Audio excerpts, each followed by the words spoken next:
An artist known as Doechii recently said that straight men are a red flag, and the internet went up in arms. And I say generalization is the thief of logic. Okay, nobody has dated everybody.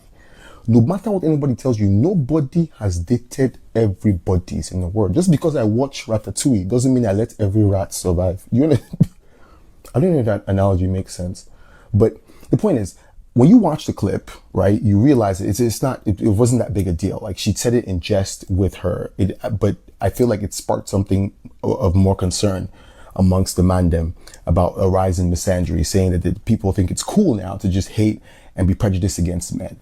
And I think whether it's in jest or not, it's still a symptom of something that's actually really happening. All right.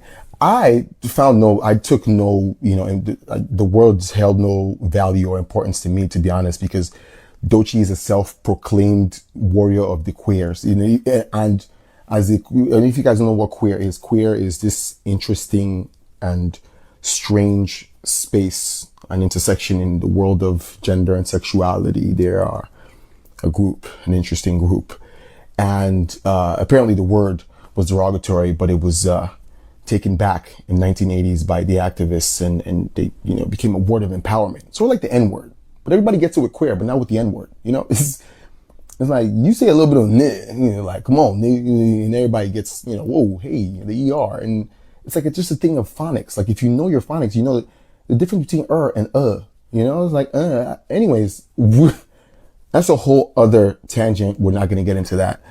But the topic at hand, and in fact, like people that are going around spotting red flags left and right, are people amusement parks to you? Why are you looking for flags everywhere? Is it, and you too, like you think that you don't have any red flags? I think the idea, this pervasive idea of perfection, which is like the red flag culture, because people just go around, they know how to spot red flags, but they cannot see the red flags in themselves. Concerning state of affairs. Like it's because you're going around, everybody's you not having a red flag is a red flag to me personally. I mean, we need to just go back to having arranged marriages. Because all this is just, again, a symptom of the lack of accountability in dating culture. Essentially, what we forgot is with dating came choice, and with choice came options. With options came probability, but random probabilities. But we have to be accountable for those choices. And it's terrifying, I know, but it's the reality of what the case is. Unless you want to go back to arranged marriages.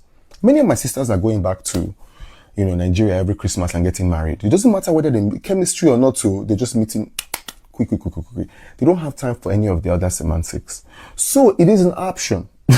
If you don't want to be spotting red flags left and right, you can go back to arranged marriage. So this thing cannot be happening to you. Your father will choose somebody, or your family will choose somebody, and that way you can see green